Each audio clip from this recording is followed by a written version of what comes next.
हाँ, मैंने अपनी पत्नी को मार डाला। ये कहा इसरो के पूर्व वैज्ञानिक रिटायर्ड बेंगलुरु के एक वैज्ञानिक ने। उसने अपनी पत्नी को मार दिया। क्यों मार दिया? क्योंकि उसने यही कहा कि मेरी मौत के बाद इसका ख्याल कौन रखेगा, क्योंकि वह बीमार रहती है।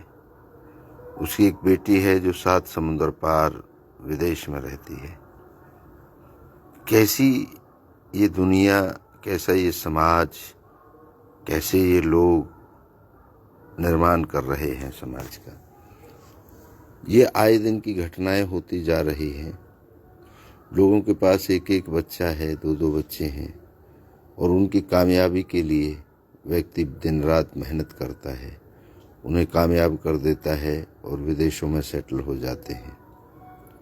यहाँ पर माँ बाप अकेले रह जाते हैं और जैसा कि आपको पता है कि बीमारियाँ लगभग लोगों में है, और उस बीमारी की डर की वजह से ऐसी घटनाएं पूरी दुनिया के मानवता के लिए बहुत बड़ा अभिशाप है।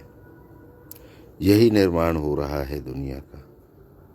इसको बदला जा सकता है आप सबके अपने विचारों से, क्योंकि सबसे पहले तो हम ये सोचते हैं कि हमारे बच्चे इतने कामयाब हो जाएं जो दूसरे पीछे रह जाएं, वो इतना पैसा कमाएं, वो इतनी बड़ी नौकरी करें या इतने बड़े काम करें, बेशक हमारे साथ ना रहें। तो ये एक जो जुनून है, एक जो ये इच्छा है, ये घातक है। जिंदगी अपनों के साथ में बेहतर लगती है, अपनों से दूर नहीं। क्या करोगे ऐसे पैसे का? क्या करोगे ऐसी तरक्की का? क्या करोगे ऐसी ऊंचाई का जो आपको आपके परिवार से दूर कर दे? तो ये पागलपन इस हद तक लोगों के अंदर भरा हुआ है। लोग उस जुनून में उस रिजल्ट की चिंता नहीं करते। पिछले दिनों आपने सुना होगा कि बम्बई में 2 बेटे विदेश में रहते थे। माँ और बाप बम्बई में रहते थे।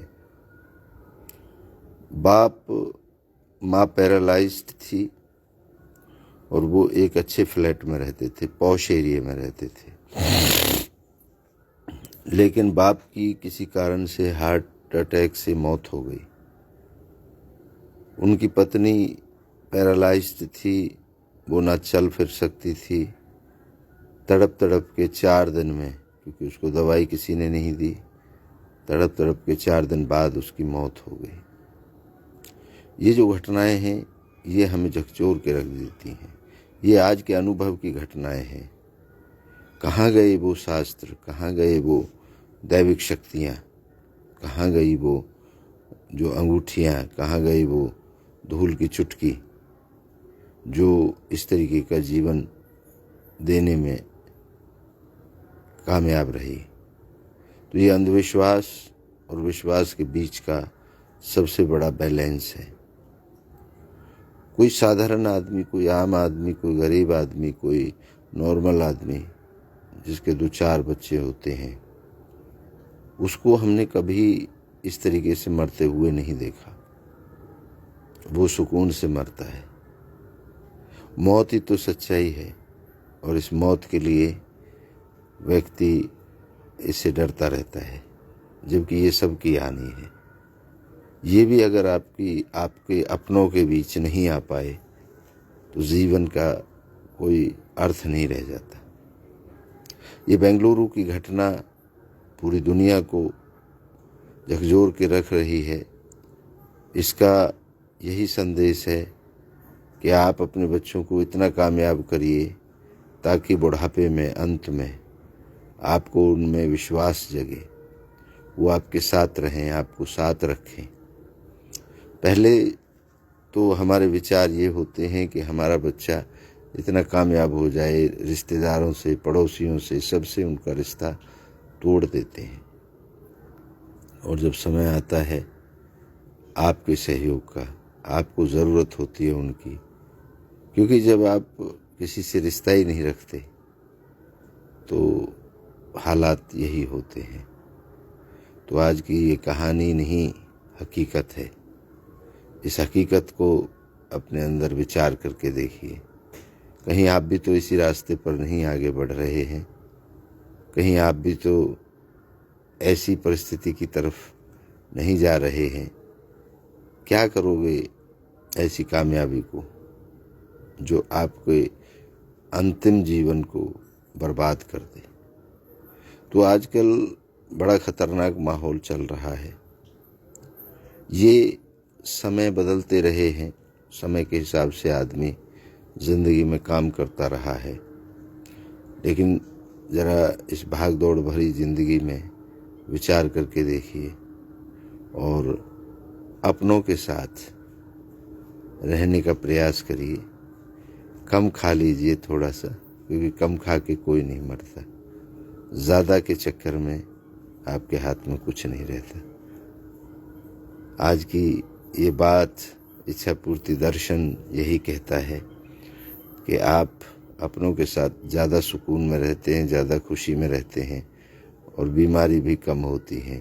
और अपनों से दूर रह करके आप अपनी ज़िंदगी को यूं ही बर्बाद कर रहे हैं।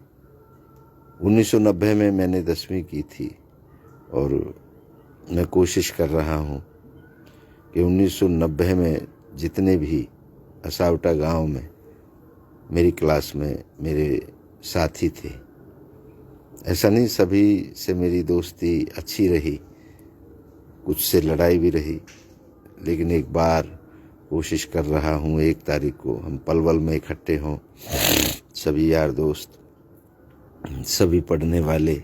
क्योंकि वो जो दोस्ती थी, वो जो दुश्मनी थी जो पढ़ाई के दौरान होती है, वो बगैर स्वार्थ की होती है, उसमें स्वार्थ नहीं है। बाद की जो दोस्ती होती है, बाद की जो दुश्मनी होती है, वो स्वार्थ से लबालब रहती है। तो आप भी अपने दोस्तों को याद करिए, क्योंकि हम 50+ के हो गए हैं सभी यार दोस्त। तो एक बार हम इकट्ठा होना चाह रहे हैं। 2 का तो मुझे पता है, 2 की तो मौत हो चुकी है, हमारे क्लासमेट जो थे उनकी। और बाकी देखते हैं क्या पोजीशन है आपस में, और एक ग्रुप हम तैयार करेंगे उन दोस्तों का, उन साथियों का, उन सहपाठियों का, और एक दूसरे से पूछेंगे कि आपके हालात क्या हैं। क्योंकि सभी के हालात समान नहीं होते, सभी की परिस्थिति समान नहीं होती। तो ये जो बातें हैं, ये जो चीज़ें हैं, आप ढूंढते रहिए अपने दोस्तों को, अपने साथियों को, अपनी रिश्तेदारों को। हम शादी में हज़ारों लोग बुला लेते हैं, शादी फंक्शन में, लेकिन एक भी आदमी आपके साथ ऐसा नहीं होता जो आपके बुरे वक्त में आपके साथ रह जाए। किसको दिखाना है ये 1000 लोग, 2000 लोग, किसको दिखाना है? ये सोशल वर्क नहीं है, ये तो बदले हैं। आप उनको न्योता देते हैं, वो आपको न्योता देते हैं। तो सोशल डेवलपमेंट करिए। सोशल डेवलपमेंट उन लोगों के साथ होती है जो आपसे पहले जुड़े होते हैं, उनकी यादों को ताज़ा करिए। तो चलिए, आपका दिन अच्छा हो, आपकी सभी इच्छाएं पूर्ण हो, ऐसी हम कोशिश कर रहे हैं। और कोशिश कर रहे हैं बहुत जल्द हमारा पहला अध्याय खोला जाए आप सबके लिए, और एक कार्यक्रम किया जाए जिसमें हम 51 लाख रुपए जो हमने बताया है उसका इनाम देंगे। तो वो बहुत जल्द आपके सामने खुलने वाला है, आने वाला है। आप सभी की इच्छाओं को नमन करता हूँ। आप सबकी जय हो।